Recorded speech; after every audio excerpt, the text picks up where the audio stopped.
Además de ser la mujer que creó a Kandinsky, tuvo un final fatal, violento, bueno, tan violento que la asesinaron. Hola, soy Antonio García Villarán y en este vídeo te voy a hablar de Nina Kandinsky. Y tú me dirás, Nina Kandinsky, ¿quién era? Porque claro, a Kandinsky sí se le conoce un poco más porque supuestamente fue el inventor de la abstracción.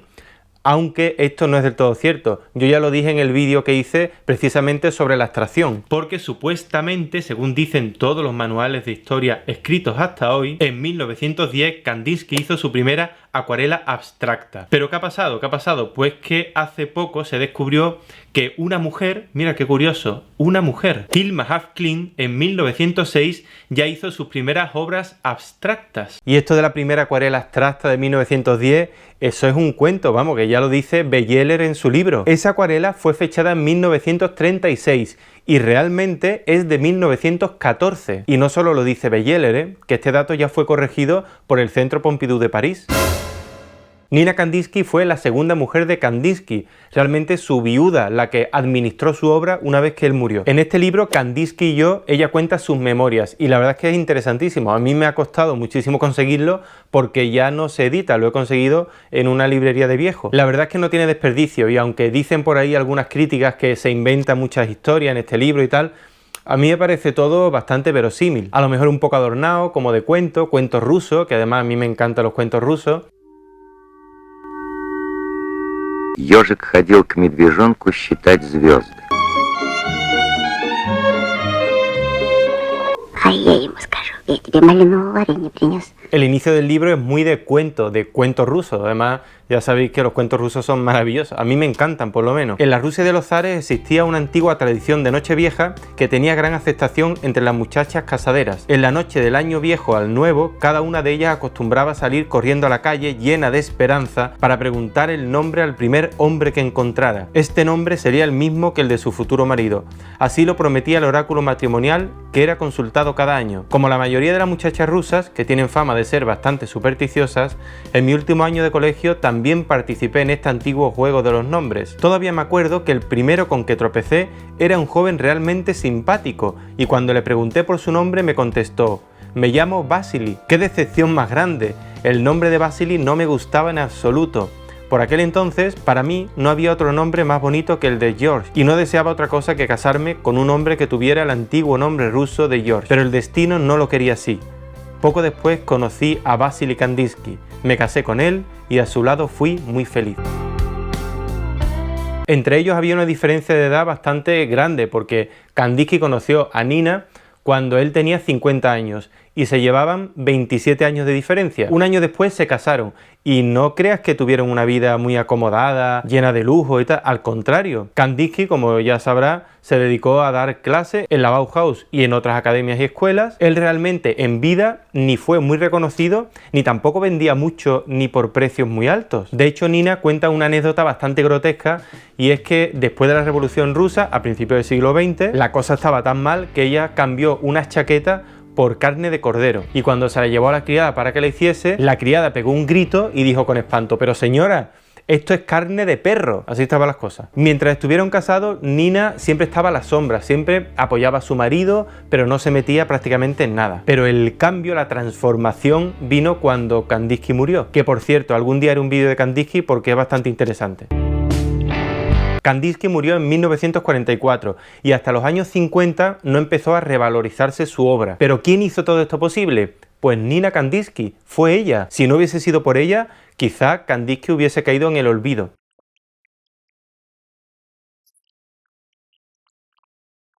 Porque después de la muerte de su marido, ella empezó a administrar su obra, pero no solo a administrarla, sino a colocarla, por ejemplo, en grandes museos, a conseguir que ciertos coleccionistas tuviesen esa obra y sobre todo a ponerla en valor. Pero hay una cosa muy importante también, y es que eso lo hacía no solo por Kandinsky, también porque le encantaban los diamantes. Algunas de las mejores joyas empresariales rusas podrán verse a partir de este sábado en el Museo Palacio Imperial de Beijing. Sí, ella adoraba los diamantes, se gastaba sumas de dinero bastante grandes en piedras preciosas. que bueno, a mí los diamantes la verdad que no me gustan nada, a mí me parecen piedras normales y corrientes, con un poquito de brillo así, pero no, a ella es que le encantaban, era una apasionada de los diamantes. En este libro se cuentan un montón de anécdotas en las que se puede ver lo humildemente que vivían, que a veces se ve como Kandinsky no entiende muy bien cómo otros pintores que son pues mucho más malos que él, tienen mucha más fama, mucho más dinero. Por ejemplo, con Picasso, él ni se llevaba bien ni mal con Picasso. De hecho, ellos no se conocieron nunca y eso que vivían en París.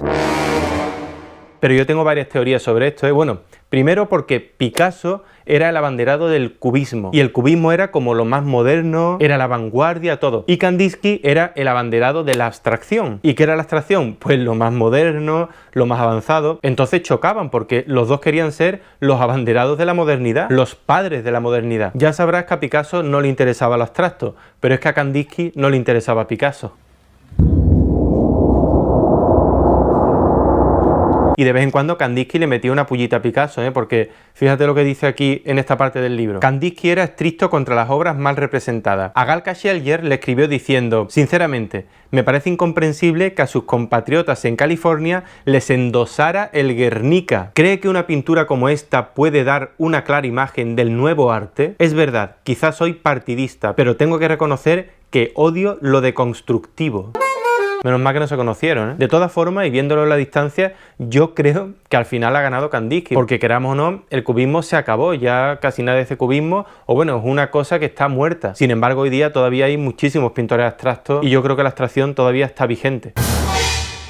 Y hay una característica muy particular de Nina Kandinsky y es que a ella no le gustaba ningún pintor que no fuese Kandinsky. Por supuesto decía que era mucho mejor pintor que Picasso. Para visitar la exposición de su marido, se traslada a Madrid su viuda Nina Kandinsky, ya que es la primera vez que se expone en España una muestra tan importante de este artista. Y aprovechaba cualquier oportunidad para hablar muy bien de su marido, para divulgar su obra. Vamos, que yo creo que si Nina Kandinsky viviese hoy, por supuesto, sería youtuber. Una youtuber con un solo tema, Kandinsky. En una rueda de prensa contestó a las preguntas de los informadores y críticos. Nina veló hasta el resto de sus días por las obras de Kandinsky. No solo la catalogaba, sino que la vendía ella misma en su propia casa. Además cuentan que tenía un montón de acuarelas debajo de la cama. La pintura de nuestro siglo le debe una contribución importante. Por ejemplo, cuando salía alguna obra por ahí y era una falsificación y se la traían, pues ella lo denunciaba.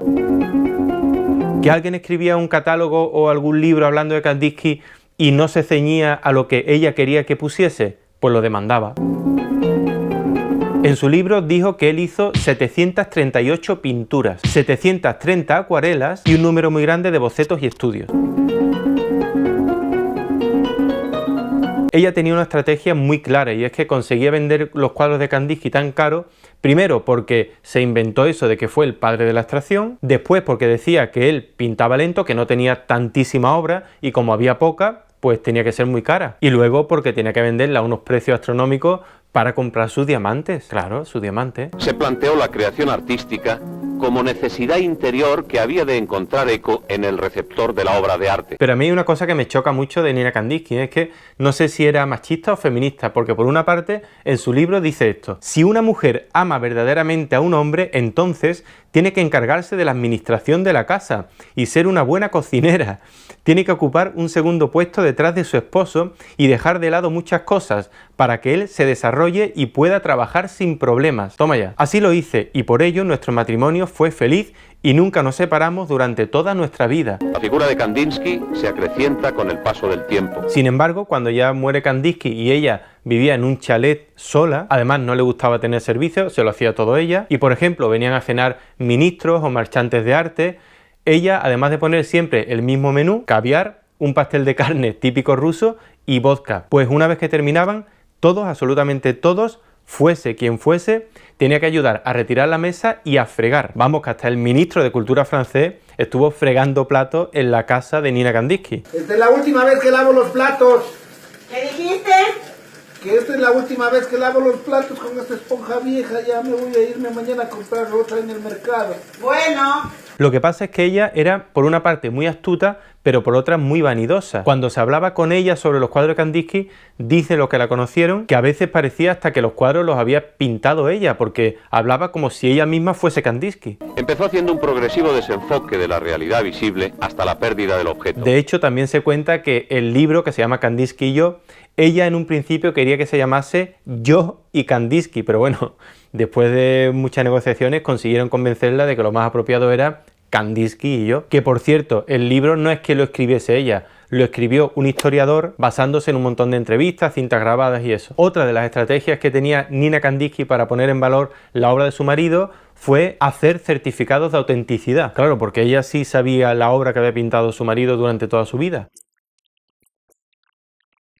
También se molestó mucho en prestar obra a gente muy concreta, obra para exposiciones y cosas así. Además que Nina venía de una familia aristócrata rusa. Además de su idioma natal, ella hablaba perfectamente alemán y francés. Y lo de su pasión por las joyas, se cuenta que si vendía un cuadro de Kandinsky o varios, era porque le habían ofrecido una joya a la que no se podía resistir. Siempre compraba las joyas en el mismo sitio y además incluso ella los llamaba mi familia. Estaba obsesionada. Que entonces digo yo, ¿a quién le debemos esta fama tan grande que tiene Kandinsky hoy día? ¿A Nina Kandinsky o a las joyas? Otra de las anécdotas interesantes de la vida de Nina Kandinsky es cómo vendía ella su obra, porque claro, en Rusia no se vendía absolutamente nada. En Europa y París pues tampoco se le conocía mucho, así que ella mandó muchísima obra a Estados Unidos.